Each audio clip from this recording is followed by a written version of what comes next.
al doctor Fernando Paredes Núñez, máster en Derecho Parlamentario y Elecciones y Estudios Legislativos por la Universidad Complutense de Madrid, esta vez a cargo de la conferencia Análisis Costo-Beneficio en los Proyectos de Ley.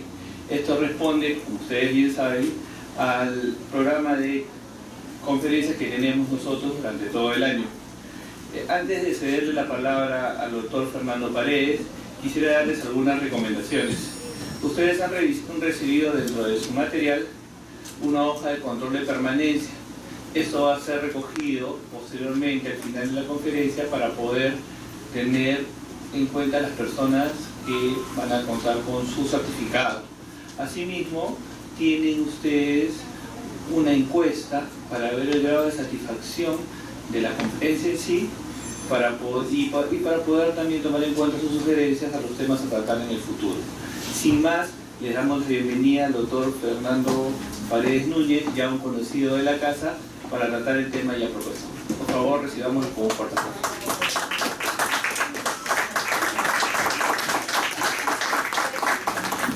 Buenos días. Esta es una segunda versión de un curso que con el Centro de Capacitación se dio en el año pasado sobre análisis costo-beneficio y sobre lo que dice el título, una aproximación al tema, porque como diré más adelante es una tarea que todavía tenemos como pendiente dentro del Congreso y que tenemos que implementar. Y entonces lo que pueden ayudar estas conferencias y este análisis es a poner el clima básico para poder desarrollar las capacidades y los entrenamientos que permitan plantear. Una segunda nota que creo que es bueno decirla también, mi formación básica es en economía. Entonces, disculparán si en algún momento, porque sé que una buena parte de ustedes no tiene formación en economía, disculparán si en algún momento se me escapa algo del metalenguaje del economista, y entonces espero corregirme a tiempo. Y en tercer lugar, una tercera nota que les quiero plantear es que ustedes han recibido, entiendo, una separata sobre costo-beneficio, que además que es un texto clásico para analizar el tema. En economía es un texto clásico, el autor es Stiglitz, el libro del cual ha sido sacado es el curso de Economía Pública, y los contenidos son estrictamente de economía, pero se refieren a esta decisión. La decisión costo-beneficio es una decisión entre eficiencia y equidad. Es la decisión entre poder tener el menor costo posible, pero tener la mejor cobertura del servicio. Eficiencia y equidad serán los términos que atraviesan el análisis costo-beneficio, porque son los términos de la elección social, ¿no?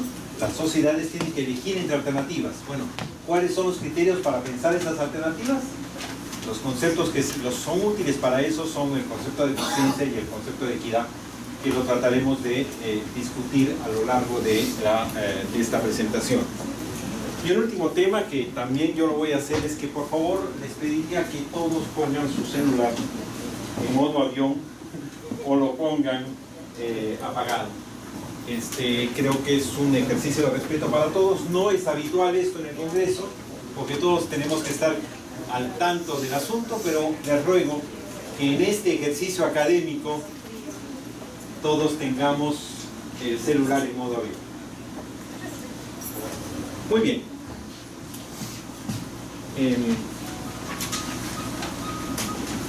Antes de empezar quisiera poner una pregunta motivadora. Yo creo que si ustedes han seguido el debate el día de ayer en el Pleno, hemos tenido un excelente debate de los términos entre que se trata el costo-beneficio. En términos muy sencillos yo podría decirles lo siguiente. La pregunta es, tenemos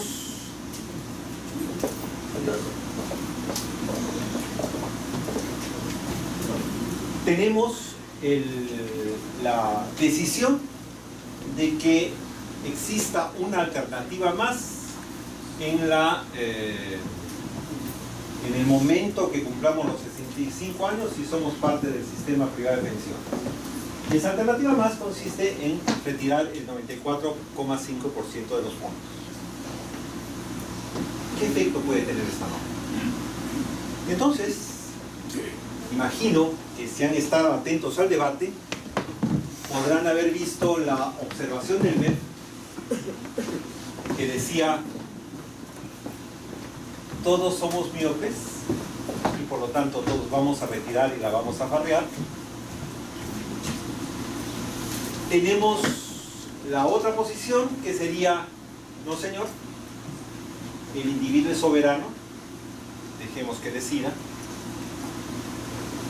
Y la tercera posición que decía: a los 65 años todos somos racionales y podemos tener decisiones adecuadas. Bueno, el análisis costo-beneficio nos debería permitir un examen ex ante, o sea, un examen anterior, un examen al momento en el cual debatimos los impactos de esta norma. Y por lo tanto, entonces, deberíamos tener en ese momento la capacidad de anticipar cuáles son los comportamientos de las personas. Muy bien, de eso se trata. Sin embargo, el nacimiento del análisis costo-beneficio es anterior.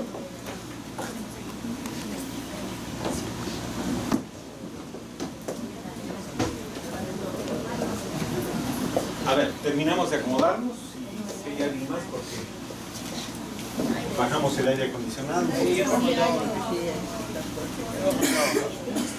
Todos los que tenemos rinitis.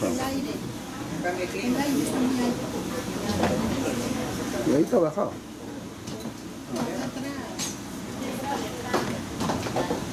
Todos los que sufren, por favor, terminen de reacomodarse.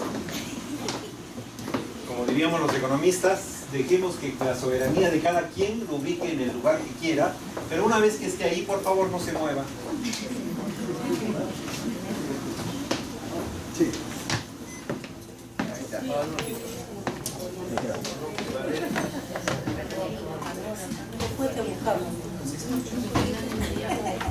Muy bien, ¿de qué se trata? Empecemos. ¿De qué se trata? Además tenemos hasta 11:30 y esto está pensado más largo, entonces trataremos de terminar a 11:30 exacto. El origen del costo-beneficio es un origen en el reglamento. Una proposición legislativa debe contener una exposición de motivos. Por favor, modo avión, les pedí a sus celulares. Disculpen que me porte como profesor, pero creo que ese es el momento. Una proposición legislativa nace del reglamento y en la medida que nace el reglamento nace como un componente necesario de la proposición legislativa. Necesitamos un análisis costo-beneficio de su aplicación, una exposición de motivos, etcétera, y los otros componentes. Pero la motivación fundamental apareció cuando se planteó que como un componente en el cual debía estar en el proyecto de ley, instrumento para ejercer el derecho de iniciativa, pero no hay una obligación de que aparezca en el dictamen.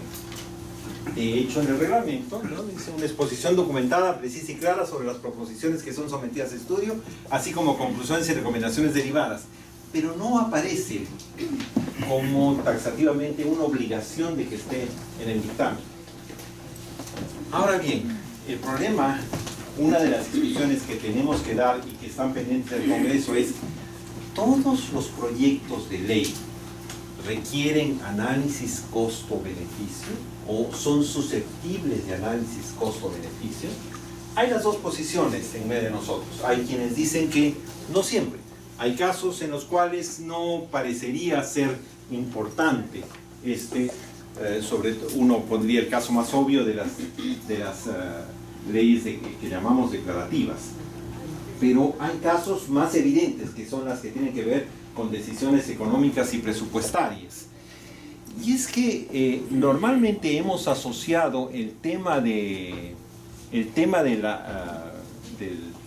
costo-beneficio no solamente a la exclusividad del Poder Ejecutivo en materia presupuestaria y financiera.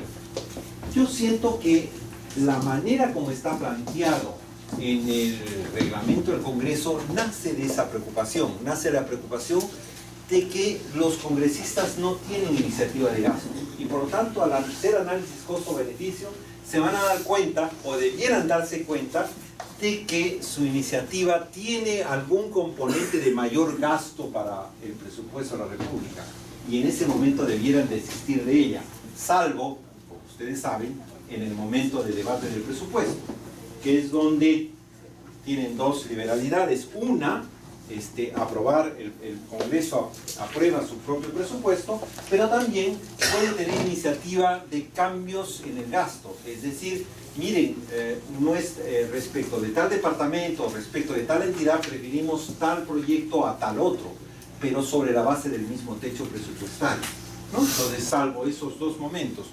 Pero creo que la sensación de la manera como fue introducido en el análisis costo-beneficio en el reglamento, nace de esta preocupación, de la preocupación de que hay una exclusividad del Poder Ejecutivo en materia de iniciativa de gasto que no tienen los congresistas. Sin embargo, la definición que tenemos de ACB es una definición mucho más amplia. Y acá, si ustedes la pueden leer, el ACB, la evaluación de impacto de la propuesta, es el análisis ex ante del impacto social y económico de la iniciativa. Quiero comentar esta definición que me parece bastante clara y acertada, en el sentido de que, bueno, es análisis ex ante. En economía normalmente es donde se utilizan estos términos de ex ante y ex post. El ex ante es el análisis previo, ¿no? El proyecto de factibilidad es un proyecto ex ante, ¿no? La evaluación de la ejecución de un proyecto es una evaluación ex post, ¿no? Después de realizado. Entonces, tengo el análisis ex ante del impacto social y económico. Entonces, es un análisis que es previo a la toma de decisión, ¿no? En primer lugar. Pero es análisis. O sea que deberíamos tener la suficiente información como para decidir o como para tener una apreciación del conjunto. Vuelvo a mi ejemplo, con el cual empecé la clase y que ahora que hay más público lo repito. La pregunta de anoche es, ¿cuántos van a tomar su plata? ¿Cuántos afiliados al SPP con 65 años van a tomar el 94,5% de sus recursos? ¿No es 94.5? ¿95.5? Muy bien, 95.5. Ok, ¿cuántos lo van a hacer? Y ahí tengo las tres posiciones. Los que dirían todos son miopes y la van a tomar. La que diría hay los racionales que van a dejar una parte y asegurarán la pensión, y hay quienes dicen no, no deberían hacerlo y deberían asegurar el sistema pensional. ¿Cuántos van a hacer?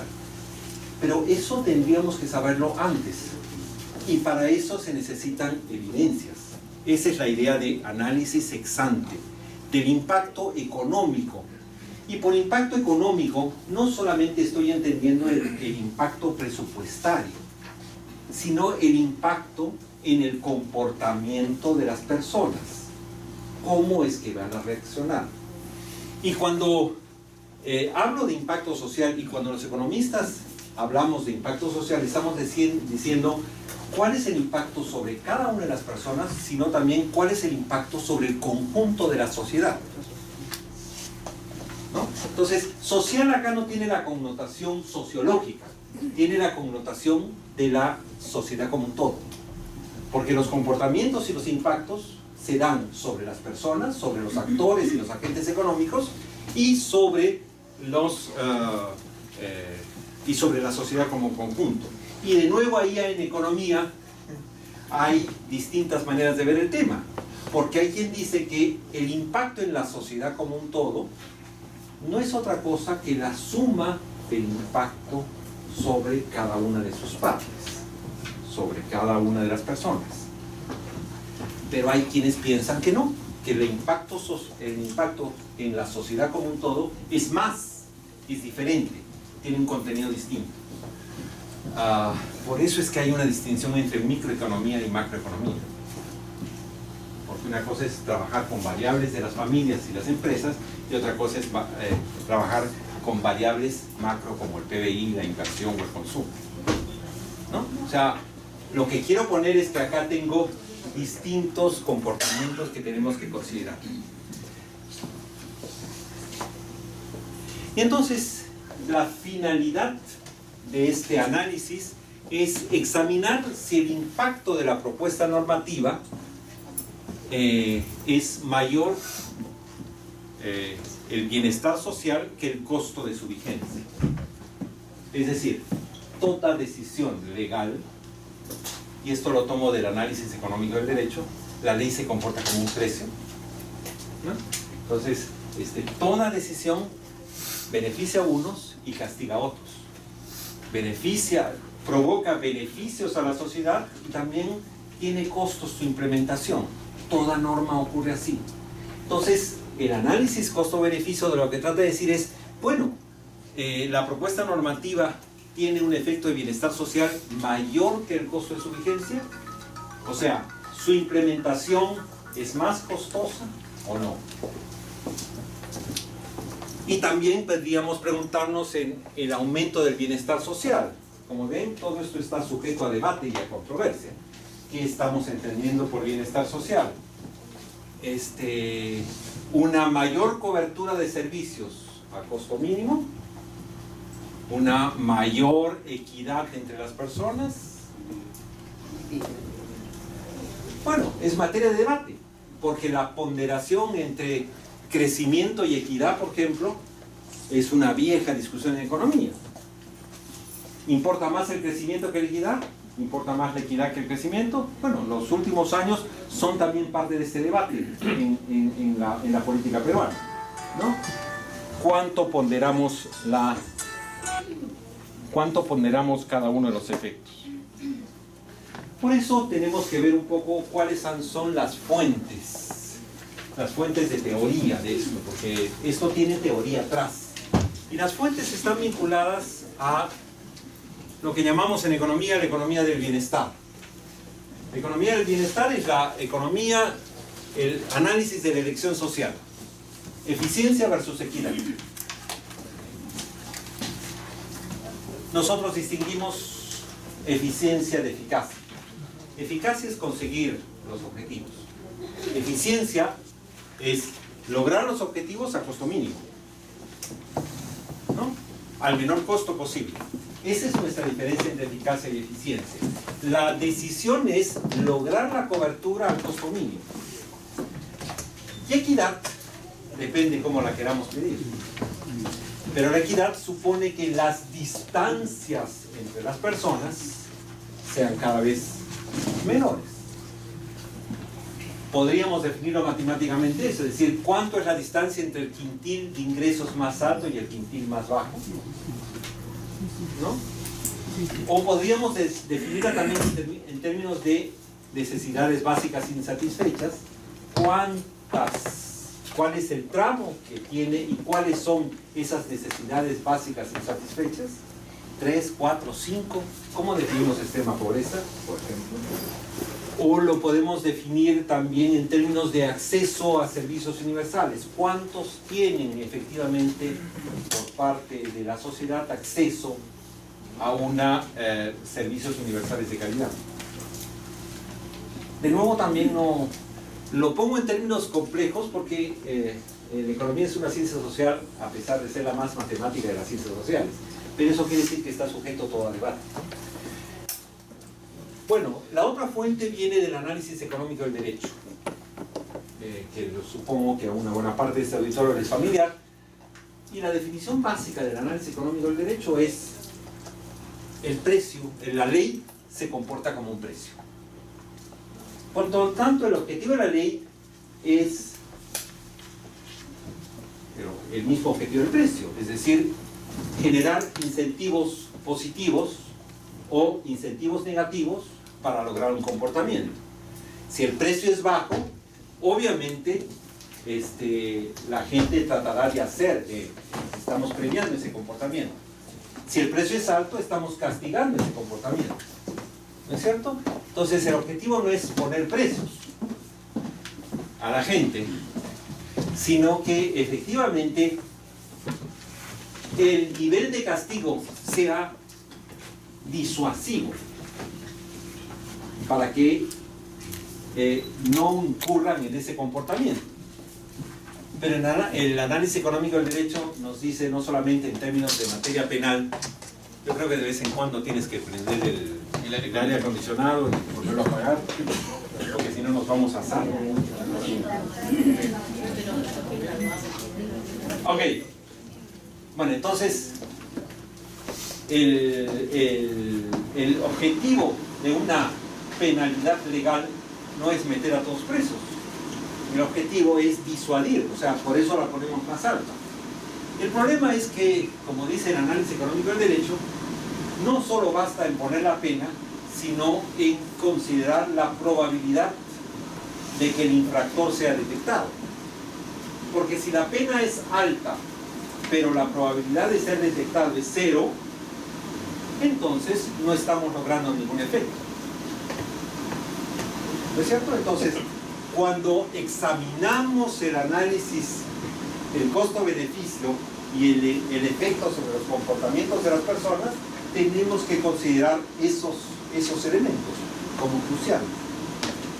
Entonces, el costo-beneficio de una norma penal tendría que ver con si efectivamente disuade el comportamiento o al contrario lo alienta, ¿no? O si la norma es completa como para lograr el efecto esperado, ¿no? Ese es el análisis ex ante. Bueno, también viene de por el lado de la economía, de la evaluación social de proyectos. Todos hemos escuchado hablar del SNIP.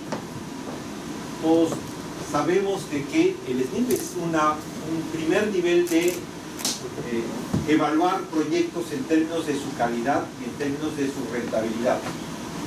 Pero siempre le ponemos que el SNIP hace evaluación social. Y entonces, cuando estamos diciendo que hace evaluación social, la diferenciamos del análisis que podría hacer un banco, del análisis que podría hacer un empresario, o el análisis que puede hacer un consumidor. Cuando hablamos de evaluación social de proyectos, estamos diciendo, bueno, ¿cuál es la evaluación que tenemos de la sociedad como un todo? ¿Cuánto bienestar agrega a la sociedad? Entonces, costo-beneficio también tiene que ver con eso. Tiene que ver con el proceso de las políticas públicas. O sea, como ven ustedes, esto requiere distintas fuentes. El proceso de las políticas públicas, ¿por qué? Porque toda política pública tiene una etapa de diseño, tiene una etapa de ejecución que debe ser monitoreada y evaluada. Y en el momento del diseño tenemos que tener un examen también de cómo es que se va a implementar, ¿no? Y cómo se va a retroalimentar el tema.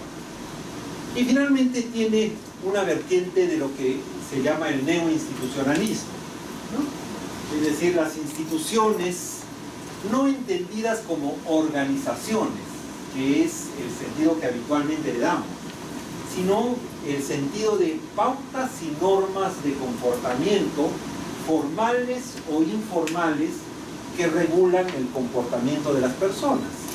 Eso es el enfoque institucional. Entonces, cuando el Banco Mundial habla de institucionalidad, está hablando de que tengamos esas normas claras y que por lo tanto sea previsible el juez, el fiscal, el alcalde, el gobernador regional, el ministro, porque los comportamientos son claros, son transparentes, están regulados.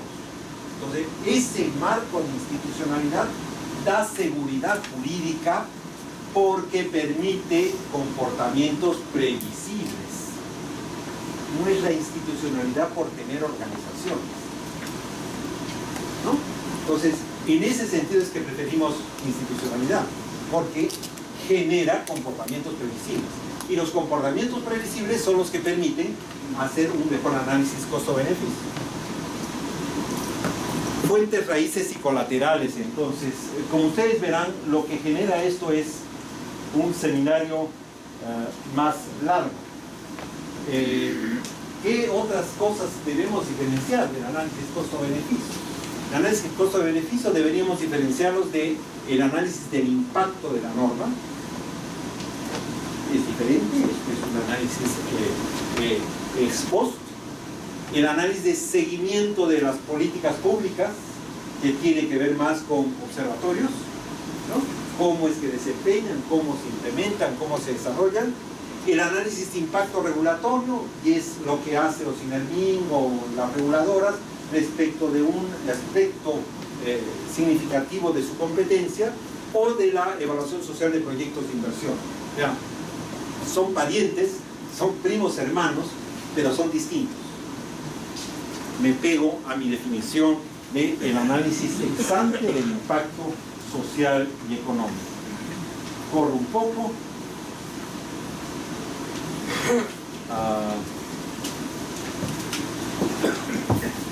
Dos temas adicionales. Uno, que hacer análisis costo-beneficio significa tener de alguna manera en consideración estos distintos enfoques. Es un punto de vista que no es exclusivo ni excluyente. Recuerden que hay que hacer análisis de impacto ambiental y hay que hacer el impacto normativo en la legislación. Y yo casi estoy empezando a hacer publicidad de que tenemos que hacer en las normas impacto competencial. Pero eso ya viene de mi responsabilidad en la Comisión de Descentralización, porque tendríamos que ver qué efecto tiene la norma sobre la asignación de competencias que la Constitución hace a los 3 niveles de gobierno. Pero es un elemento más, o sea, los procesos de ley y los dictámenes deberían tener esos distintos componentes. No es más, no es menos, no es el que dirime, porque podría ser un complemento con otros enfoques. Significa un esfuerzo multidisciplinario y significa también un criterio que, como diré más adelante, permita ponderar las decisiones. ¿No? Necesitamos criterios que permitan decir qué es más importante que otra cosa, porque no todos tenemos las mismas definiciones. Finalmente, ¿cuál es el estado del arte entre nosotros? Yo diría que es un estado del arte inicial. ¿Y por qué le llamo estado del arte? Porque más que una metodología de aplicación, y si ustedes esperaban una metodología de aplicación de esta exposición, los empiezo a desanimar, aunque yo plantearé otras formas de avanzar. Más que una metodología de exposición, es un esfuerzo de aplicación universal, es un esfuerzo de construir un traje a medida. Entonces, perdonen la analogía, pero se parece más al trabajo del sastre que al trabajo de la fabricación de ternos en serie. ¿No? Porque cada proposición legislativa y cada dictamen es un objeto único. Y en el sentido de objeto único requiere construir las categorías necesarias que permitan examinar su costo-beneficio. ¿No? Entonces, no es una metodología estandarizada, es muy difícil estandarizar acá. Salvo unos criterios generales que nos orienten, es muy difícil estandarizar. Y por eso yo creo que esto tiene que ver con un ejercicio más de taller creo que en adelante debiéramos implementar el Congreso de empezar en pequeños equipos y en pequeños grupos empezar a desarrollar un mecanismo de examen de proposiciones concretas de tal manera de ir desarrollando nuestras propias experticias y nuestros propios criterios. Pero siempre necesita, como planteo acá, formación e información disponible. Ok. ¿Cuál es la teoría relevante?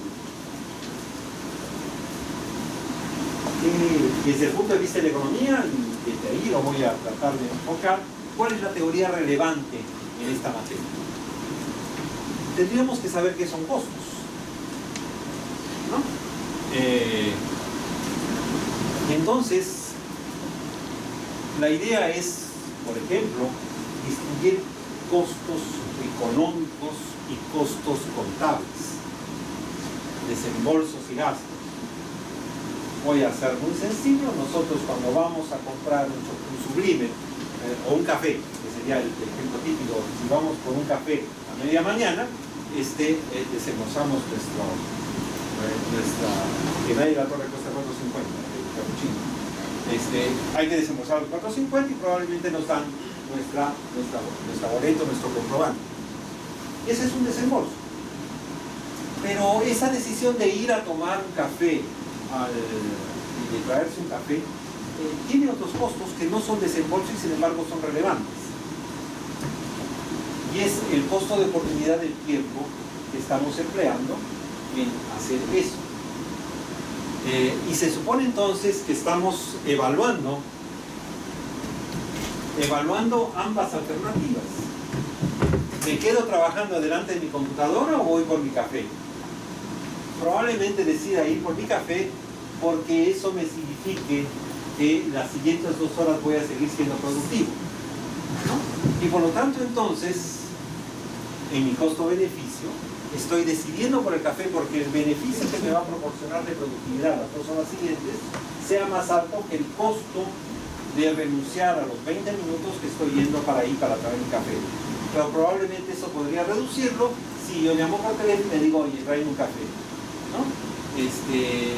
Pero probablemente necesite estirar las piernas también porque me han dicho que en ergonomía que estirar las piernas cada hora y retirar los ojos de la computadora puede ser útil, ¿no? Bueno, lo que quiero decir es que los 4.50 que he pagado es mi desembolso, pero todos los demás son costos económicos que no implican un desembolso, pero que sin embargo están incidiendo en el comportamiento de las personas. Y entonces, analizar costos significa no solamente tener en cuenta cuánto más representa esto para el erario nacional, sino pensar cuáles son los efectos de beneficio-costo en el comportamiento de las personas, ¿no? Entonces, esa es la idea. Lo que he planteado es el costo de oportunidad. La idea del costo de oportunidad es que esa actividad, costo de oportunidad, es a lo que renuncio por hacer una cosa y dejar de hacer otra, ¿no? Entonces, se supone que ustedes consideran que es más productivo estar acá en este momento estudiando esta charlita que utilizando su tiempo en donde están. Entonces, en el mediano plazo les va a significar mejores posiciones y por lo tanto han decidido inscribirse en este curso. Es una decisión costo-beneficio, un costo de oportunidad. Pero también hay otros costos que nos dice COAS o COUS, como quieran llamarlo, la teoría de la firma, que es los costos de transacción. O sea, hacer negocios cuesta, ¿no? Y en la medida de que hacer negocios cuesta, son más allá del desembolso. Si yo, de nuevo, el ejemplo sencillo de si yo alquilo un departamento, probablemente el dueño dirá, oye, una referencia, pues, ¿qué me garantiza que me lo va a devolver y me lo va a tratar bien? ¿No? Entonces, tráeme una referencia, pero conseguir esa referencia cuesta, pues. Hay costos de búsqueda de información, costos de aseguramiento de la información, costos de contratación, en fin, una serie de costos. Bueno, todos esos costos tienen que ser evaluados. Entonces, nuestra definición de costo es una definición amplia y no solamente desembolso, ¿no? Costos de oportunidad, costos de transacción. Nuestra definición de beneficio también es una definición compleja, porque hay cosas, hay beneficios que puedo identificar. Tengo una mejor productividad las próximas 2 horas. Yo tomo normalmente el café a las 11 porque entonces a las 3 estoy libre y puedo seguir trabajando. Porque he calculado que 2 horas después hace efecto el café. Entonces, por lo menos en mí. Y entonces, bueno, puedo identificar ese beneficio, ¿no? ¿Puedo cuantificarlo? Probablemente no. O sea, puede decir cuánto más produzco en esas 2 horas despierto, no. Pero puedo valorarlo, puedo multiplicarlo por un precio. Podría ser, por digamos, 2 horas de mayor productividad significan, calculo cuál es mi hora según el sueldo y puedo decir, bueno, cuál es mi mantenimiento, pero no necesariamente puedo hacerlo. Es la idea de vacunación. Hoy día se están vacunando contra el virus del papiloma humano a las niñitas entre 9 y 13 años como un mecanismo de prevención. ¿Puedo valorar para la sociedad como un todo qué va a significar eso, que en el momento en que de su edad adulta no puedan tener cáncer? Sí, probablemente puedo, está identificado el beneficio y está, pero valorarlo tiene un precio eso. Podría hacer cálculos así medio extraños, pero no siempre puedo valorar los beneficios, pero sí siempre puedo identificarlos, ¿no? Entonces, una idea de beneficio es una idea de valor público. O sea, esa vacunación está generando valor público para la sociedad, porque tengo una generación de mujeres que son inmunes y que por lo tanto eso va a tener efectos en los programas de salud, etcétera, etcétera. ¿Cierto? Pero entonces, ¿puedo identificarlo? ¿Puedo cuantificarlo? Probablemente no pueda valorarlo.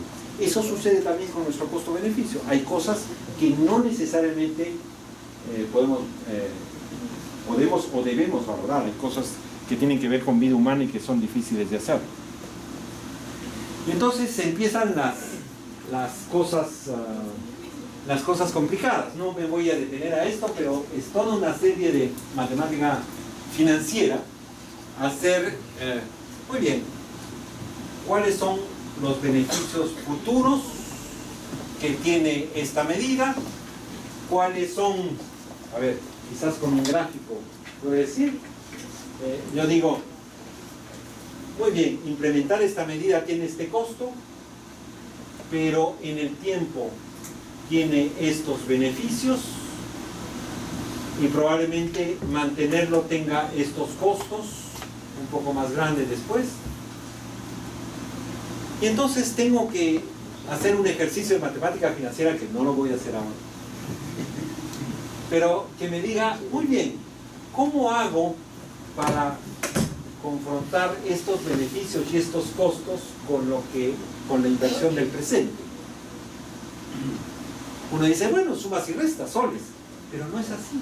Los soles de hoy día no son los soles de mañana ni los soles de pasado, porque de por medio está la inflación. De por medio está el poder adquisitivo y cosas más complicadas, como el poder de paridad de compra. Pero entonces, se puede hacer toda una razón, pero yo tengo técnicas matemáticas que me permiten traer esto al presente y decir en el presente si los beneficios son mayores que los costos a una determinada tasa de interés. Pero en fin, eso es lo que se llama flujos descontados y valor actual.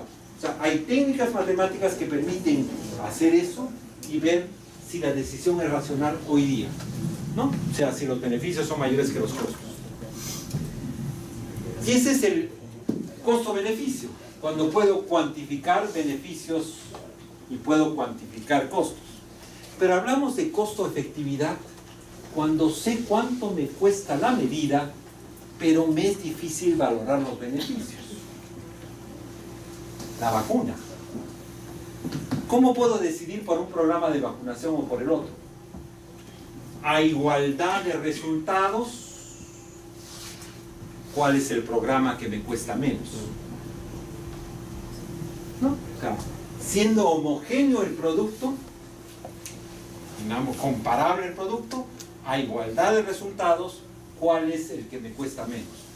Y eso es cuando hablamos de costo-efectividad. Casi se escribo acá. Lo quitaré. Costo-efectividad. Costo-efectividad es eso, ¿no? Cuando no puedo valorar los beneficios. Y entonces tengo ese mecanismo a considerar, ¿no?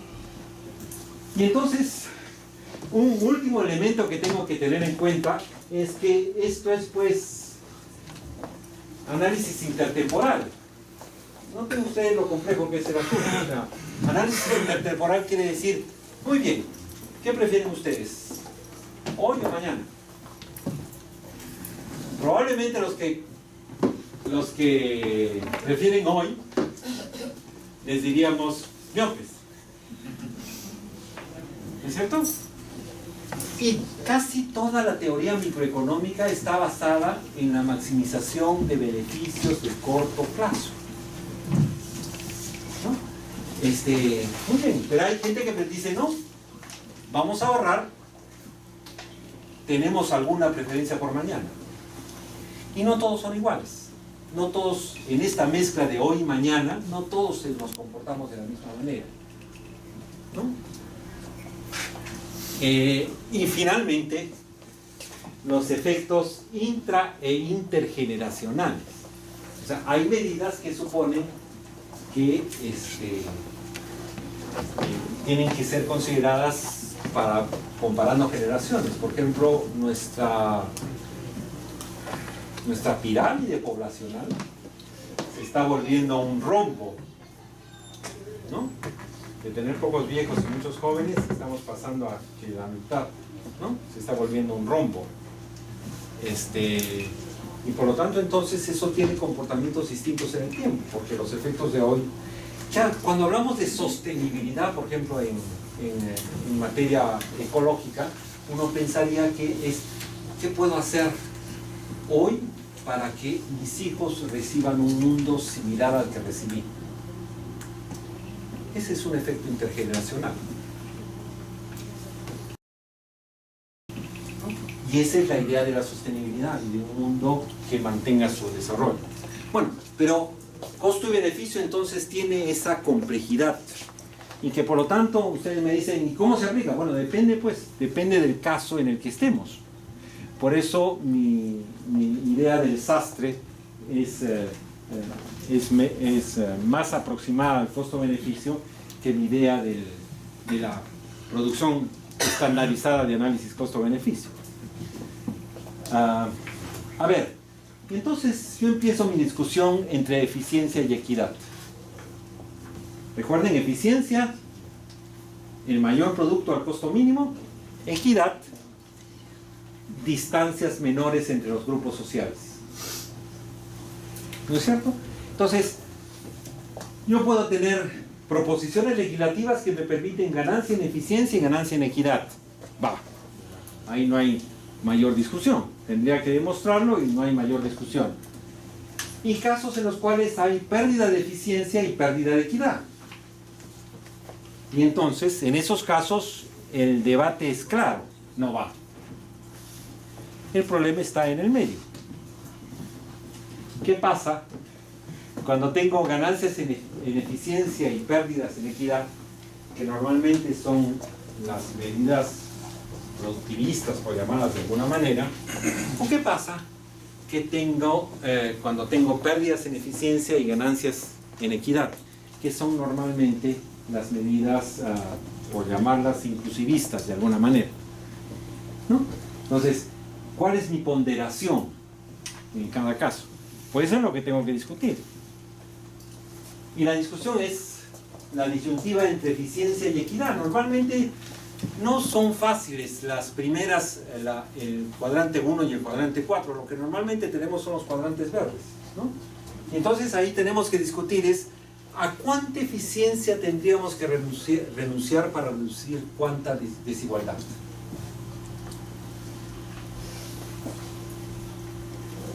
Y esa es una decisión de orden no necesariamente técnico.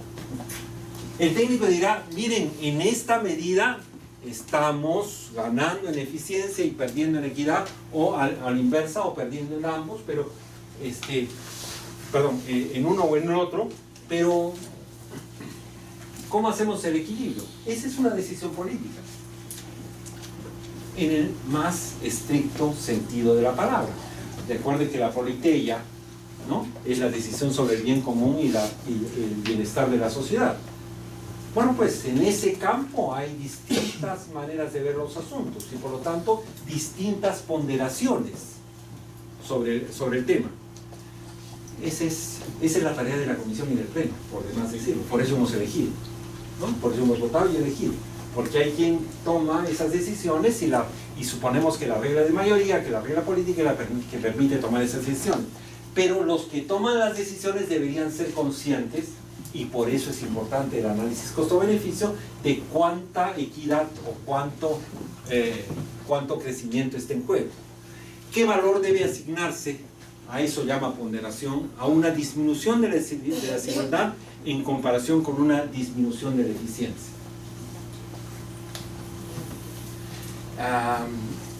Hay cosas que no termino de evidenciar, pero por ejemplo estamos comparando cifras de PBI per cápita entre departamentos en el Observatorio de la Descentralización. Encontramos pues periodos en los cuales efectivamente el promedio de crecimiento productivo es muy alto, pero las distancias aumentan entre departamentos. Y periodos un poco más bajos, pero se reducen las disparidades entre departamentos, las tasas de crecimiento. No siempre es así, pero ¿cuál es la explicación de eso? ¿Qué es lo que explica esas cosas? No tenemos suficiente evidencia, pero es el ejemplo que más se me ocurre, digamos, para poder ponderar. Porque eso tiene que ver con cobertura universal de servicios, por ejemplo, ¿no?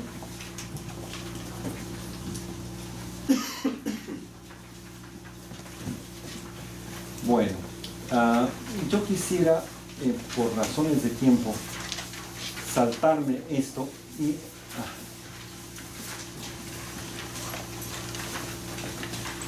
plantear qué significan estas. Ustedes tienen el material y tienen la literatura, o sea que no es un costo muy alto el asunto, pero me quisiera centrar en la elección social de la práctica y tener un momento al final de preguntas un poco más tranquilas.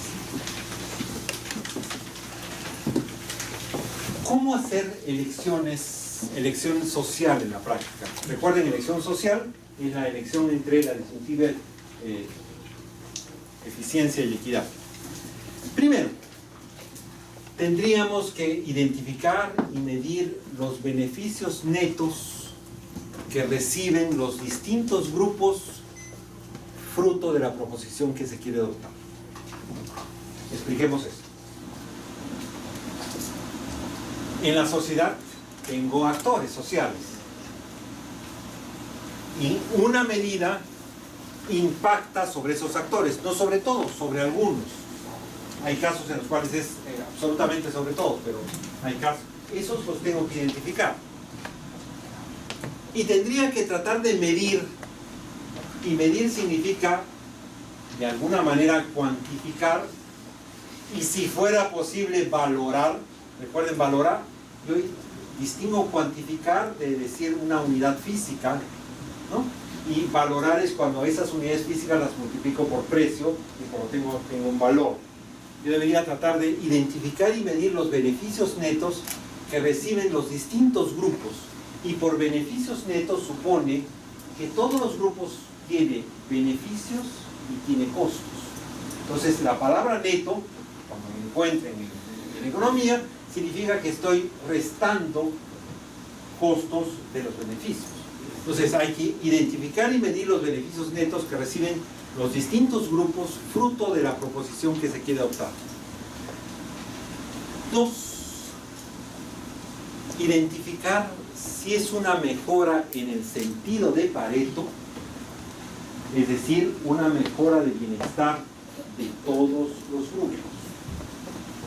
Pareto es un economista, sociólogo, politólogo del siglo XIX eminente.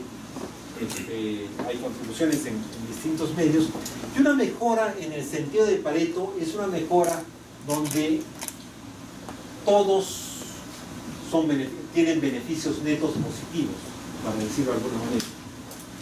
¿Habría beneficios netos negativos? Sí, pues hay beneficios netos negativos. Recuerden su álgebra, cuando los costos son mayores que los beneficios, ¿no? Álgebra de tercero medio. Entonces, cuando todos los grupos reciben beneficios netos positivos.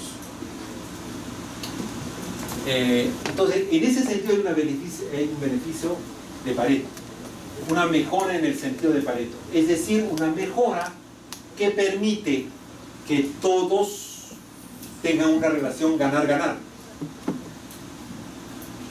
Y que en todo caso, que ninguno empeore, que nadie esté peor, ¿no? O sea, que nadie caiga de su posición, que para ese uno el efecto sea cero, muy bien, pero la gran mayoría estará mejor.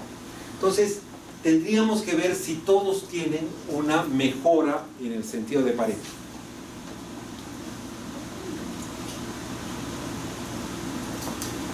¿Cómo hacerlo? La eficiencia se mide agregando pérdidas y ganancias de todos. Entonces, junto mi efecto sobre todos los actores, veo quién están ganando, quiénes están perdiendo, sumo todas las ganancias, sumo todas las pérdidas, hago el efecto neto y veo para la sociedad como un todo qué es lo que está ocurriendo.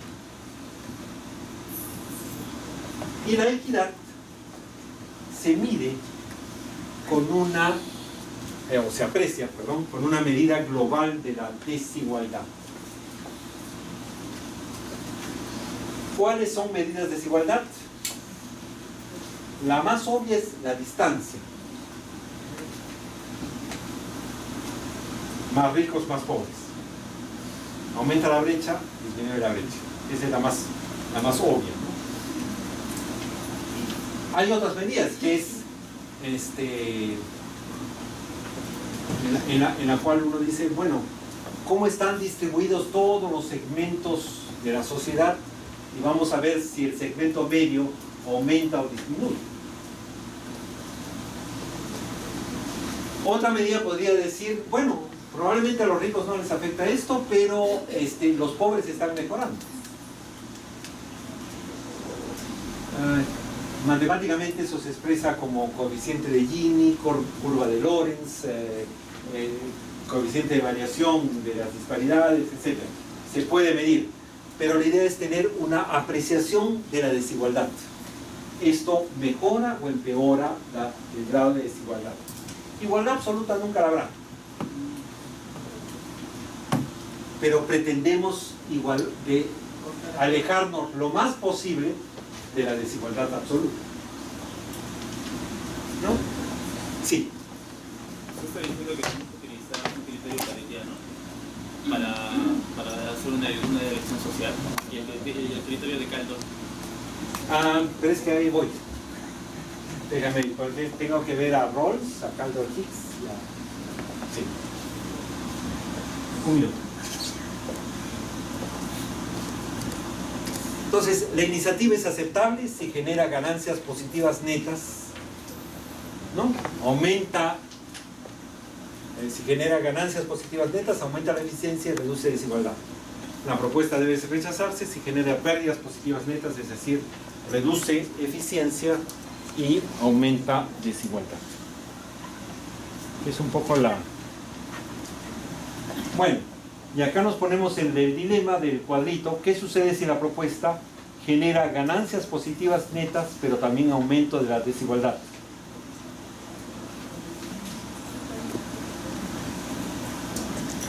¿Qué pasa si unos ganan y otros pierden? ¿Cómo tomar la decisión? ¿Cuánta desigualdad es aceptable por la sociedad a cambio de aumentar eficiencia?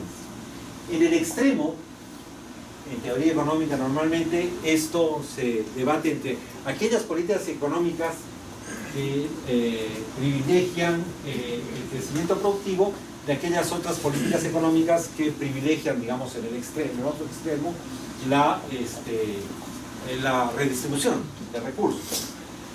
Siempre hay puntos medios. Hay puntos medios y hay combinaciones. Es imposible crecer sin redistribuir. Será una formulación moderna. Y hay otros que dirán, pero no podemos redistribuir si no crecemos, ¿no? Que sería el otro punto de vista, pero esos son pues ya puntos de combinación en el medio, digamos, y eso es lo que configura además distintas opciones de política, ¿no? Noten ustedes que esta es una mezcla de técnica económica, pero también de análisis político, porque después de todo esto pues la madre de la política, el Congreso, ¿no? En eso está. ¿Qué pasa si unos ganan y otros pierden? Tendríamos que identificar los grupos que están en mejor y en peor situación y examinar si en ese contexto los que están en peor situación mejoran en algo. Mejor y peor situación por renta, por territorio, por edad y las ganancias netas de cada uno. Luego, determinar si los beneficios netos agregados son positivos. Es decir, los que ganan de tal manera que en la sociedad como un todo se compensa las pérdidas de los que pierden. Repito la pregunta, los que ganan, las ganancias de los que ganan en la sociedad como un todo, ¿compensan las pérdidas de los que pierden? En otras palabras, ¿esos que están ganando podrían compensar a los afectados? Porque eso podría generar, miren, este proyecto hay que hacerlo, pero necesita un subsidio cruzado, ¿no? Es decir, los que están ganando de tal manera que yo podría poner un impuesto a esos que están ganando y redistribuir hacia los que están perdiendo, de tal manera que el efecto redistributivo del Estado que se implementa además ayuda a la norma de mayor producción. ¿No es cierto? Entonces, se supone que tendríamos que hacernos esa pregunta, porque entonces el proyecto es incompleto si advierto que los que ganan están ganando mucho, los que pierden están perdiendo, y no tengo posibilidad de subsidio cruzado, no hay posibilidad de compensación, no hay posibilidad de viabilidad del asunto. Examinar la medida en que cambian eficiencia y desigualdad y evaluar la disyuntiva que se plantea. Puedo decir, miren, acepto mayor desigualdad, pero en el mediano plazo probablemente esto lo puedo compensar. Calcular los beneficios ponderados de cada grupo de acuerdo a la función de bienestar y encontrar qué ponderación le doy. Miren ustedes, yo tengo grupos que están ganando y grupos que están perdiendo. Y esto es una decisión política. La ponderación de resultados es siempre una decisión política. Es cuánto peso le doy a los que están perdiendo, más aún si estos que están perdiendo son pobres. Probablemente si los que están perdiendo son pobres, probablemente la ponderación será más alta de esas pérdidas y no justificaría lo otro. Pero si los que están perdiendo tienen mayor acceso y los que están ganando son los otros, entonces probablemente sí se justificaría. ¿Cómo pondero eso? Y esa ponderación no es una ponderación técnica, de nuevo es una ponderación política. Es más, uno podría decir que el congresista estará inclinado a votar de acuerdo a cómo está la composición de sus electores. Recuerden la elección, para poner un ejemplo extraño, uno dice, depende cómo votan los congresistas norteamericanos, pues, depende de su composición de los electores. Podrá ser muy liberal, pero votará contra un tratado de libre comercio, porque ese tratado de libre comercio implica la quiebra de fábricas en la zona donde están sus electores. ¿No? Entonces, esa es una decisión de orden estrictamente político.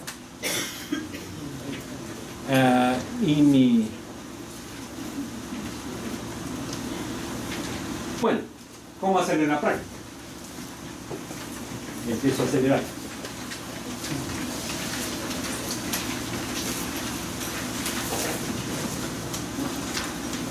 Es lo que he llamado abordaje. Vamos a la discusión. Primero, ¿cuál es el problema que enfrenta el proyecto?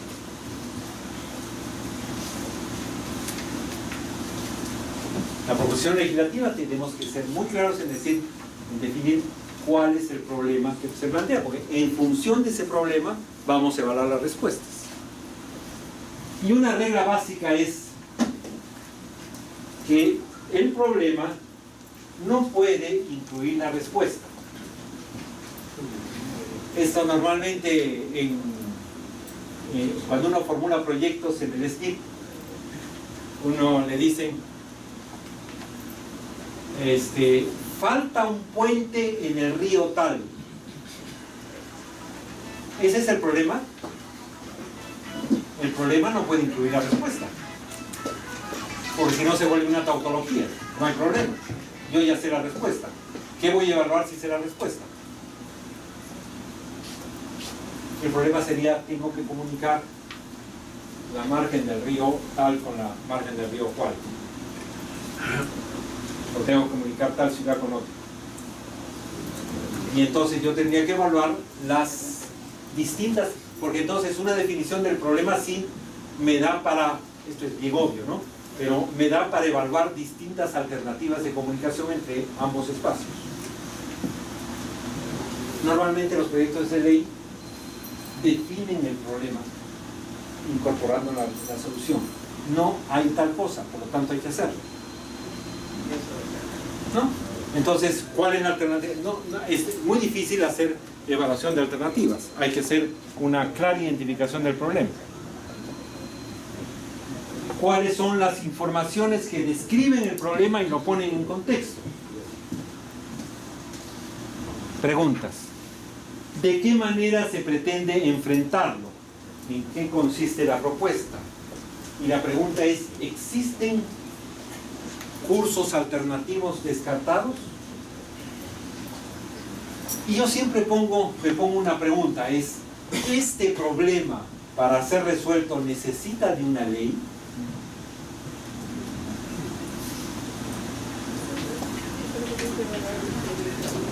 Y entonces háganse la pregunta metodológica y se van a dar cuenta que podríamos evitarnos mucho trabajo si es que efectivamente definimos problemas que requieren una ley para resolverlos.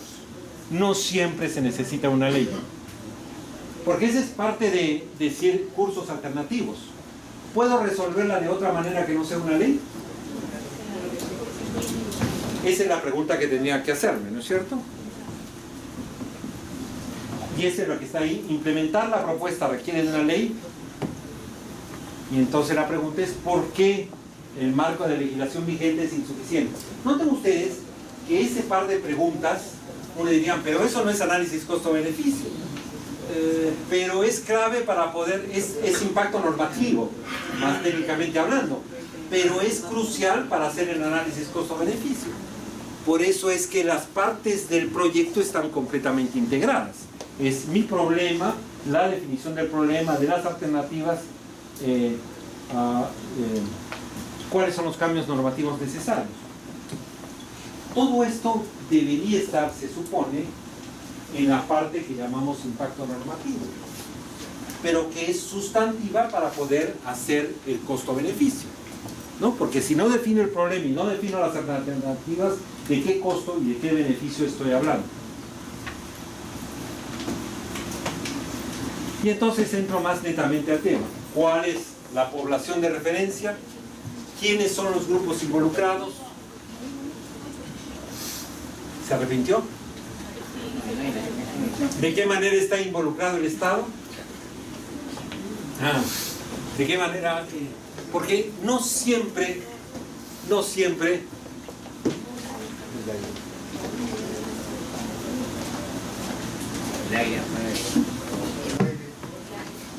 aire.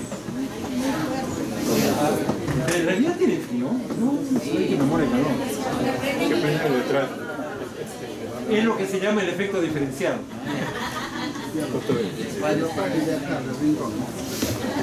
Y las masas. Bueno. Entonces, primero, ¿cuál es mi población? Segundo, ¿de qué manera está involucrado el Estado? Tercero,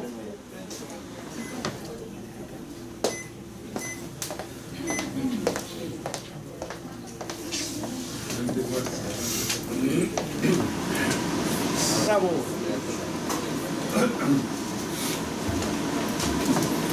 Costo-beneficio, ¿qué es mejor, mi rinitis o el sudor?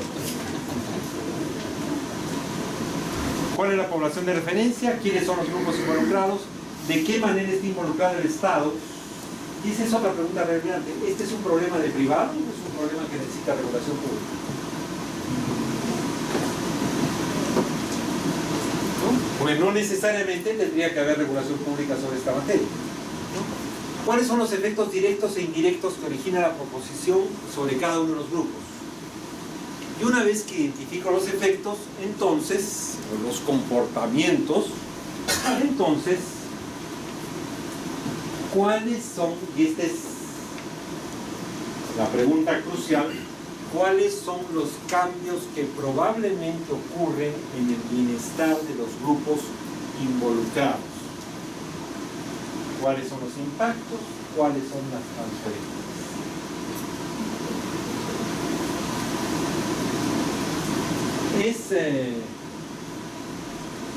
Es muy importante. Vuelvo a mi ejemplo de entrada. Ayer se tomó una decisión en el Congreso de insistir sobre la disponibilidad de fondos a los 65 años, que en el fondo es decir que haya una alternativa más. Entonces la pregunta es,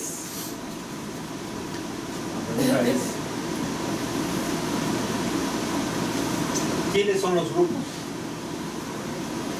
Y por lo tanto tendría que decir, muy bien, ex ante, tendría que definir quiénes son los que dejarán todo y se confiarán en un retiro programado o en un retiro vitalicio. O sea, ¿quiénes firmarán contrato con una aseguradora? ¿Quiénes harán un contrato con la misma AFP y mantendrán sus recursos o retirarán una parte, los mantendrán ahí? Y finalmente, ¿quiénes son los que retirarán todo ese efecto? Esa es una parte. Entonces yo tendría que ver qué efectos tengo en el bienestar de esos grupos.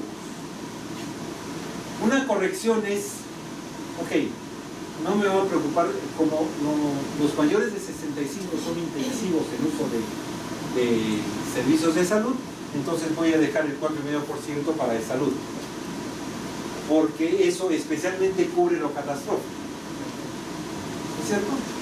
En la mayor parte de casos, quienes tienen empleo formal recurren a salud en los casos diálisis, cáncer, trasplante, ¿no? Supuestamente ese 4,5% cubrirá eso de la población que lo va a tomar. Entonces tengo que empezar a pensar en los otros comportamientos. Muy bien, ¿cuál es el efecto sobre salud? Se va a transferir sobre ese 4,5%, va a tener en cuenta, va a cubrir el costo a futuro. Entonces uno tendría que decir cuál es la esperanza de vida de los que salen de 65 años, van a estar asignados por esa salud, por lo tanto ese 4,5% va a cubrirlo, o es preferible el 4,5% mensual. ¿Qué le preferirá a esa salud? No lo sé, no he sentido eso en ningún momento del debate. A esa salud se le ha quitado las reclasificaciones, ¿no? Ya está con problemas. Bueno, ahora le vamos a sumar. Y suponemos que ese 4,5% de los fondos recurridos, de los fondos que requieren, van a cubrir indefinidamente o por un tiempo. Va a haber que regular eso, ¿no? Pero ya, ok, ¿qué pasa con el salud? ¿Qué va a pasar con con el otro actor, que serían, yo no creo que en este caso, por ejemplo, valga la pena analizar qué pasa con la AFP, porque la AFP tiene su ciclo hasta los 65. Lo que está haciendo acá es visibilizar el corte entre uno y otro contrato. Entonces uno tendría que pensar, ¿qué va a pasar en el mundo de los seguros? O de las alternativas de inversión. ¿Qué comportamientos esperados están ahí? ¿No? Entonces yo tendría que identificar todos esos cambios, este universo de cambios, y ponderar si este universo de cambios aumenta el bienestar de la sociedad como un todo y reduce la desigualdad. ¿No? Por eso me pareció sumamente interesante la discusión de ayer, porque tiene supuestos teóricos. Yo les pediría que leyeran la observación del Ejecutivo, no porque tengan razón, sino más allá del tema, sino porque es ilustrativo de comportamientos.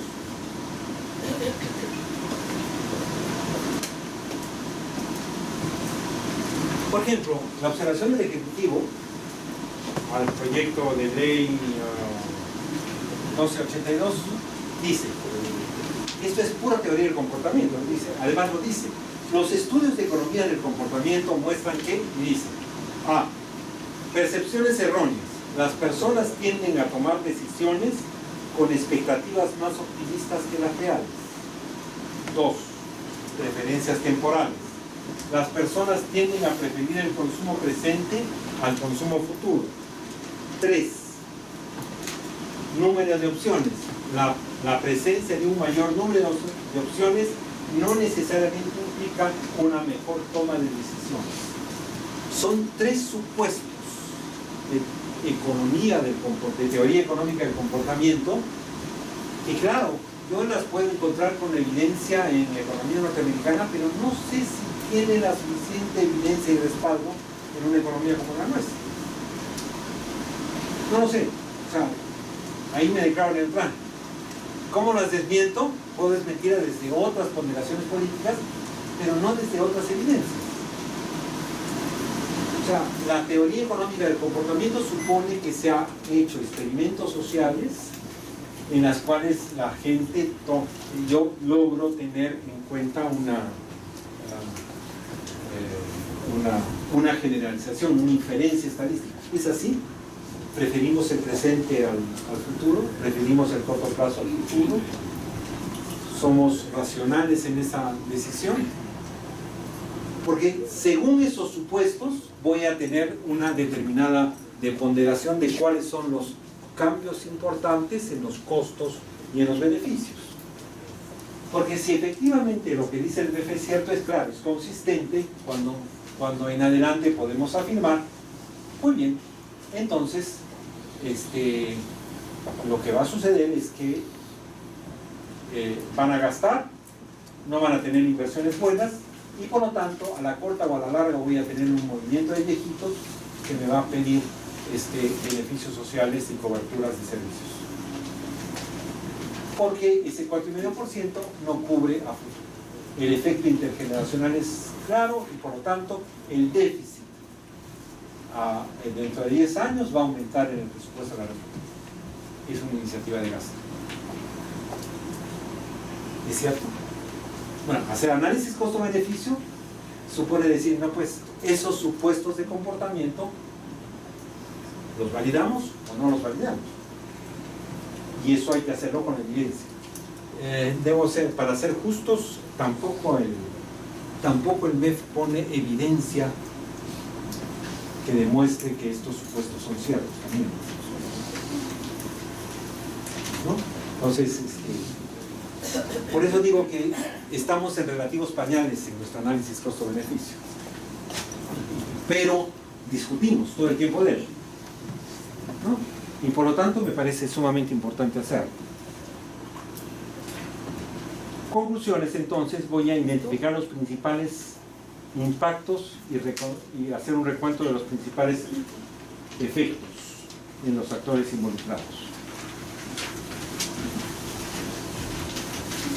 Un ejemplo sencillo. No lo tengo ahí porque ya lo construí un poco más adelante. Propuesta. Reduzco edad mínima como requisito para acceder a una pensión de jubilación. De nuevo, los programas de política social son los más interesantes como para poner este debate, porque es en política social donde uno puede ponderar de mejor manera eficiencia y equidad. ¿No? ¿Quiénes son? O sea, tengo SNP, 19,90, de reparto, pero con alto subsidio unitario promedio, y el servicio privado de capitalización individual y legislación compleja. Requisitos de acceso, los he simplificado: 65 años más 20 años de aportaciones. SPP depende de la magnitud de la cuenta individual de capitalización. Actores involucrados, aportantes a fondos, y entonces importa el horizonte de vida laboral. Es distinto tener una población que va a trabajar 30 años seguidos mantenidos y otra que pasa de formal a informal, de formal, o sea, la frontera. Fondos de pensiones, ONP y AFP seguros. Tengo MEF, Congreso, vinculados a instrumento que se llama presupuesto. Si el problema es la edad de jubilación, entonces requiere norma legal, porque el tema está regulado legalmente. ¿Qué se supone que tengo como comportamientos 1? En el caso del Sistema Nacional de Pensiones, yo tendría reducción del requisito de edad a 60 años, mayor número de solicitudes de retiro y pensión, considerando el grupo que empezó a trabajar temprano y cumplió 20 años de aportaciones. Constituye un incentivo para el retiro temprano de personas con expectativas futuras de vida laboral, que probablemente, además de la pensión, reciban un segundo ingreso complementario por actividades económicas privadas. Reduce el número de aportantes al fondo de pensiones, aumenta el número de pensionistas, el monto de subsidio necesario para cubrir esas pensiones y, por tanto, las transferencias corrientes para cumplir con pagos mensuales. Recuerden ustedes que en el Sistema Nacional de Pensiones hay un subsidio neto para garantizar las pensiones, porque siendo fondo de reparto, todas las aportaciones no alcanzan para todos los pagos. Conforme a la esperanza de vida, probablemente se tenga un mayor número de años con obligaciones pensionarias en el caso de mujeres. Puede ser la esperanza de vida de mujeres es mayor que la de hombres, pero por monto de remuneraciones se espera un mayor monto en las obligaciones pensionarias de los varones, que tienen relativamente remuneraciones más altas. Uno podría esperar esos comportamientos y decir qué es lo que va a pasar. Comportamientos 2. Todas estas son afirmaciones discutibles, obviamente.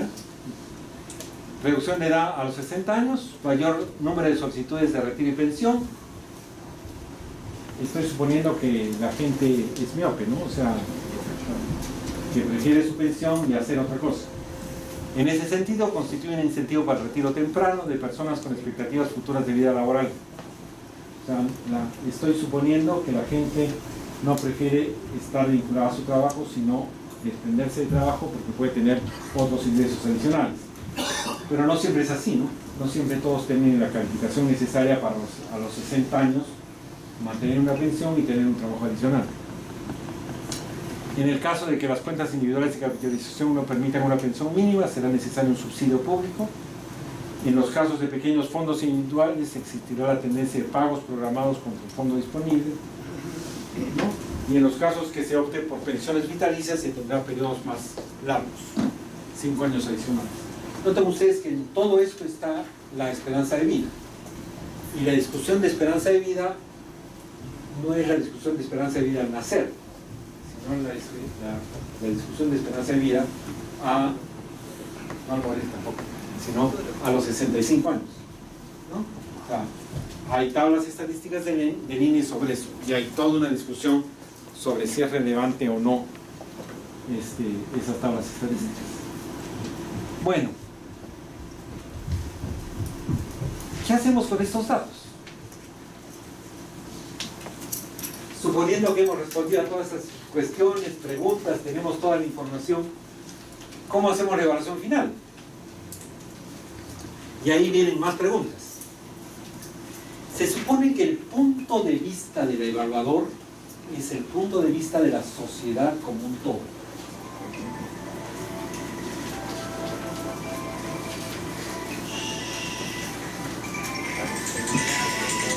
Perdonen el roche. El punto de vista del evaluador es el punto de vista de la sociedad como un todo. No es el punto de vista individual.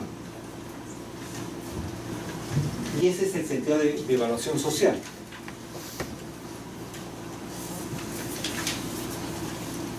Y el punto de vista de la sociedad como un todo,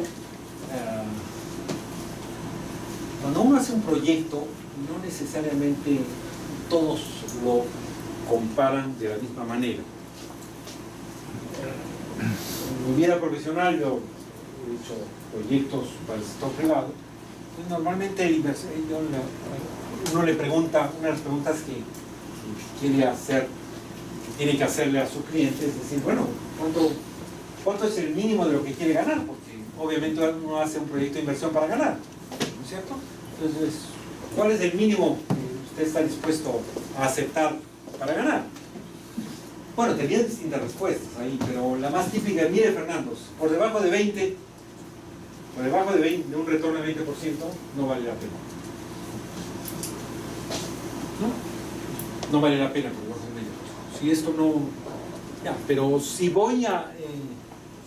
pero si ese proyecto lo presento al banco, lo que analiza el sectorista del banco no es cuánto está ganando, sino con esa ganancia me puede pagar. Por lo tanto, la pregunta es, si le voy a prestar plata, ¿cuánto es el mínimo? Entonces no será 20%, puede ser, si la tasa de interés es el 10 o 12%, entonces lo que le interesa al banco es que al menos tenga 12% de rentabilidad del proyecto. Puede pagar. Entonces, las evaluaciones no siempre, o sea, evaluar un proyecto depende del punto de vista. Entonces, el punto de vista del evaluador es el punto de vista de la sociedad como un todo. Discúlpenme, pero yo he pedido que pongan en modo avión sus celulares. Yo sé que no estamos en una sesión de comisión y que puedo poner la regla. Entonces, la sociedad como un todo es, bueno, es este conjunto, pues la sociedad va a estar mejor. La sociedad va a estar mejor. ¿Cómo asegurarnos que se está creando valor público? Dicho en la teoría de las políticas públicas. ¿Cómo estamos haciendo que todo el valor público se crea en la medida que efectivamente es aceptado por la gente? Que la gente demanda y acepta ese servicio, ¿no? Entonces, esa es la idea del evaluador de la sociedad como un todo. Entonces, esto no siempre es fácil. Lástima que se fue el que preguntó, pero hay distintos criterios, pues. El criterio de Pareto es si los cambios mejoran la situación de una persona sin empeorar la situación de nadie. ¿Cómo sabemos que estamos mejor? Porque nadie se perjudica. Es decir, todos ganan. El criterio de Kaldor-Hicks es el que dice, bueno, pero una medida tiene también perdedores. Y entonces es, si los cambios permiten que los ganadores ganen más de lo que pierden los perdedores. Porque eventualmente sería posible que los que ganan compensen a los que pierden. Porque se cree que la medida es necesaria. Y eventualmente será posible poner un impuesto que redistribuya, si es que no hay un subsidio cruzado, digamos, ¿no? Eventualmente sería posible que ellos compensen a estos y quedarse con un excedente. Es Kaldor-Hicks, ¿no? Si los que ganan, si lo que se gana es más de lo que se pierde, y eventualmente es posible la compensación. El criterio de Rawls es mucho más exigente. La sociedad es mejor en la medida en que los que peor están mejoren. O sea, no importa lo que pase con los demás, si los que están peor efectivamente mejoran.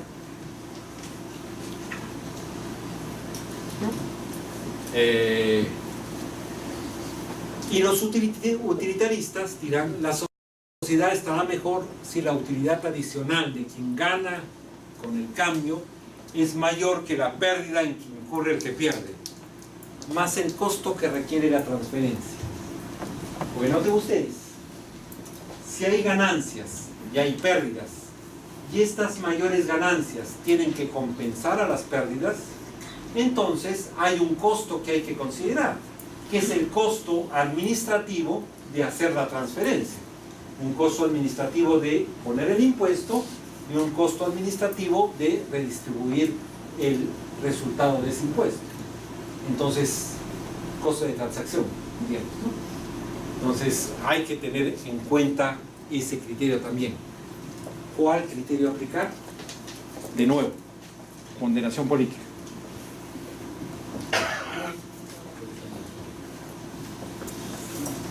Y entonces es por eso que tenemos distintas opciones políticas, pues. Y entonces lo que tenemos que tener claro, quienes hacemos el trabajo de proyecto y de dictamen, es que el conjunto de efectos sea transparente para quien toma las decisiones. ¿No? Ese conjunto de efectos, para que él pueda realizar la ponderación que exige su decisión política. Porque al final uno hace un costo-beneficio de la proposición de ley o del dictamen para que alguien tome una decisión política. Entonces, el costo-beneficio lo que tiene que hacer es transparentar este conjunto de efectos, ¿no? Porque están los problemas ahí, cómo se evalúa y pondera los efectos, cómo se enfrenta el trade-off, o sea, el intercambio entre ganancias en eficiencia y mejoras distributivas. ¿Son de igual importancia para cualquier actor las ganancias y las pérdidas? No, pues probablemente no todos los actores ponderan de la misma manera las ganancias y las pérdidas en las que incurren. Y mi última pregunta, que es nuestra pregunta: ¿puede un burócrata weberiano formular el balance? Por burócrata weberiano estoy pensando en el mejor sentido de la palabra de Weber, aquel funcionario público correctamente informado y con capacidad tecnológica que transparenta las distintas alternativas y que decide en función del interés público. Ese es el burócrata weberiano, ¿no? Entonces, se supone que nosotros aspiramos a ser burócratas weberianos, ¿no? ¿Puede incluso ese burócrata weberiano formular el balance? Es decir, formular el balance es establecer el saldo neto final para saber si estamos mejor o peor. Mi respuesta es que no. Mi respuesta, discutible, obviamente, es que esa es una decisión que ha tomado la ciudadanía eligiendo a sus representantes, y que ese saldo neto lo construye cada opción política con su voto y lo establece con su voto. Por eso digo, las respuestas caminan dadas las reglas políticas vigentes para tomar decisiones: el programa de gobierno que se elige, la composición del parlamento existente, la agenda pública y los consensos, lo que éticamente es aceptable, lo que culturalmente es necesario.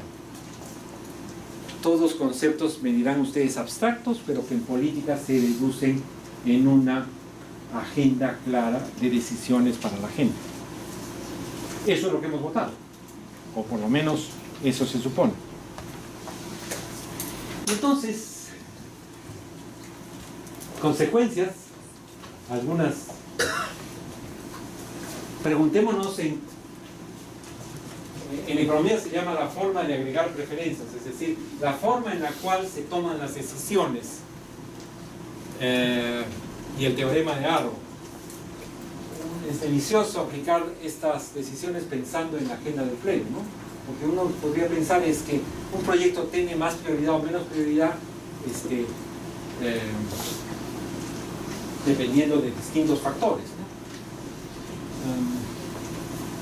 Arrow dice que, el teorema de Arrow dice que no es fácil agregar preferencias porque la gente piensa distinto. Si me ponen entre A y B, probablemente unos dicen A, otros dicen B, otros dicen ninguno, y otros dicen C. ¿Y por qué no hay C? Y si pongo A, B, C, probablemente hay quien prefiere A a C, y otro que prefiere B a C, y otro que prefiere C a A. ¿Cómo se resuelven estos problemas? Bueno, ese problema se resuelve por votación en la mesa, ese problema práctico se resuelve por votación en el consejo directivo cuando se incorpora a la agenda y en la mesa, ¿no? En la mesa del Congreso, ¿no? Cuando dicen qué se va a decidir en el pleno y cuando en la junta de portavoces dicen cuál entra primero y cuál después y cuando se corre la virtual. Bueno, así se resuelve el teorema de Arrow y entonces según los votos y la mayoría se establece la prioridad. Y Arrow dice que estableciendo la prioridad resulta que se dice cuál es lo urgente y lo importante y probablemente ya está hecha la respuesta porque quien controla la agenda controla el conjunto de las decisiones. No es otra cosa, eso es evidente, lo vemos en la vida real, ¿no? Pero es el teorema de Arrow. La otra pregunta ¿es siempre posible ganar-ganar? ¿Es siempre posible encontrar una solución ganar-ganar? Y esa es otra discusión de teoría muy importante. Adam Smith, el de la mano invisible del mercado, dice que no, pues se resuelve y alguien gana y alguien pierde. Pero Nash, el de la película La mente brillante, si me imagino que ustedes han visto, dice que no, que es posible encontrar una solución si nos ponemos todos de acuerdo. Es el equilibrio de Nash. Y el ejemplo en la película es espectacular, porque uno lo aprende por teoría, pero el ejemplo en la película es espectacular, porque hay varias chicas bonitas que quieren salir a bailar y entonces Nash y sus amigos están queriendo todos bailar con la más bonita, ¿no? Todos quieren sacarla, probablemente ninguno lo va a poder hacer y la más bonita se va a bailar con otro, con ninguno de ellos. ¿Por qué razón? Porque como se pelearon entre ellos, le dieron el poder de elección a ellos. Pero si entre todos se hubieran puesto de acuerdo y hubieran dicho, bueno, ¿quién baila con quién? Y de una vez redistribuimos, entonces todos ganábamos. Alguien ganaba más porque bailaba con la más bonita, pero todos bailaban. Y en la película les aconsejo que la vean, pero es resolver el problema ganar-ganar, si es que nos ponemos de acuerdo. La solución planificada es siempre mejor que la solución de mercado. Y esa es la contribución de Nash, a la teoría económica. Por eso ganó un Nobel, ¿no? Y la otra es establecer las instituciones y organizaciones y la aportación de costos. ¿Cuál es la institucionalidad que soporta este comportamiento? ¿Tenemos comportamientos previsibles o no? Muy bien. Si no me equivoco, ese era mi último punto. Las referencias las tienen ustedes ahí. Muchas gracias. Tenemos un momento de preguntas. Bien, por favor, tenemos una ronda de preguntas. A ver. Preguntas, comentarios, observaciones. Sí. De la manera más libre, por favor. Yo le quería preguntar, él aclaró la pregunta y tenía una actitud. ¿Cuál es el aporte que hace Max Weber con los burócratas, en este caso, por su beneficio? Y la otra sería, de la mano oscura, ¿cuál es el aporte que ha dado Smith en este caso, pues, del aporte de la economía? Estamos hablando el día de hoy cómo beneficiar a la sociedad en un contexto en que los proyectos de costo-beneficio, proyecto de ley, estamos en el Parlamento, entonces nos podría orientar más o menos en estos dos pensadores cuál sería el aporte que podría dar Max Weber me imagino que en el campo de la meritocracia, y Adam Smith en el otro aspecto para ver cómo podríamos podríamos abordarnos ahí más o menos con su experiencia, ¿no? Gracias. Bueno, mi referencia a Weber y a Smith han sido referencias más bien laterales, o sea, no intento hacer una síntesis de su pensamiento. Lo que me interesaba de Weber es el punto de vista del evaluador y la idea del burócrata weberiano que organiza su trabajo teniendo en cuenta el criterio del bienestar general, ¿no? Era lo que más se aproximaba a la idea de que hay que tener en cuenta el interés general de la sociedad, el interés como un todo, ¿no? O sea, esa era la aproximación, no intentaba hacer una síntesis del pensamiento weberiano. Igualmente en Smith, o sea, Smith es el de la mano invisible, ¿no? Smith es el que contribuye a definir el mercado y el equilibrio en el mercado. Y que también la división de trabajo, ¿no? Pero la posibilidad de que es posible que el punto, los precios van a reflejar estas interacciones entre la oferta y la demanda que permiten el funcionamiento del mercado. Pero esa interacción de oferta y demanda supone que alguien gana y alguien pierde, porque el precio está fijado de alguna manera. No me quisiera extender más, pero la idea de equilibrio del mercado y que alguien gana y que alguien pierde. Nash dice que no necesariamente tendría que ser así, que es posible una situación en que ambos ganan. Y entonces desarrolla todo el problema de teoría de los juegos en ese sentido, de cómo hacer ganar. Para los abogados se suele hacer uso teoría de los juegos, esto del dilema del prisionero, ¿no? En fin, eso es economía, análisis económico del derecho, de cuáles son las distintas alternativas entre el fiscal, el ejemplo típico es entre el fiscal y el reo, para ver el interrogatorio, penas y respuestas. Eso. Sí. En un momento de exposición en el tema o en capítulo de costos de edificios, se menciona cuál es la población de referencia, quiénes son los grupos involucrados y de qué manera está involucrado el Estado. Por ejemplo, podríamos hablar de la relación de consumo entre usuarios de bancos y las entidades financieras bancarias. Ellos dirán, los bancos, a través de sus abogados, ordenamiento legal, dirán que es una relación contractual privada, que el contrato prima, que es ley entre las partes y que nadie tiene que interferir. Sin embargo, la pregunta es, ¿podría interferir el Estado si que ve cláusulas abusivas o si que ve prácticas abusivas más que cláusulas? Y depende del enfoque, ¿no? Hay congresistas que defienden a los bancos, a los sectores empresarial, a los inversionistas, y hay congresistas que son en el extremo ya, digamos, muy un lenguaje muy dogma, muy pro consumidor, y entonces se ve ese debate en el texto. La pregunta es, ¿qué es lo adecuado? ¿Cuál sería el rol del Estado ahí? ¿Interviene o no interviene? ¿Cuál es su punto de vista? A ver, yo advierto dos preguntas en lo tuyo, dos temas. Un tema es, ¿qué tendría que decir el costo-beneficio? El costo-beneficio lo que tendría que revelar son los efectos que existen entre ambos, en ambos grupos, de una supuesta norma regulatoria. Pero antes que eso, tendría que mostrar que hay lo que se llama una falla de mercado. O sea, que alguien está abusando de su posición de dominio para que efectivamente una medida regulatoria sea...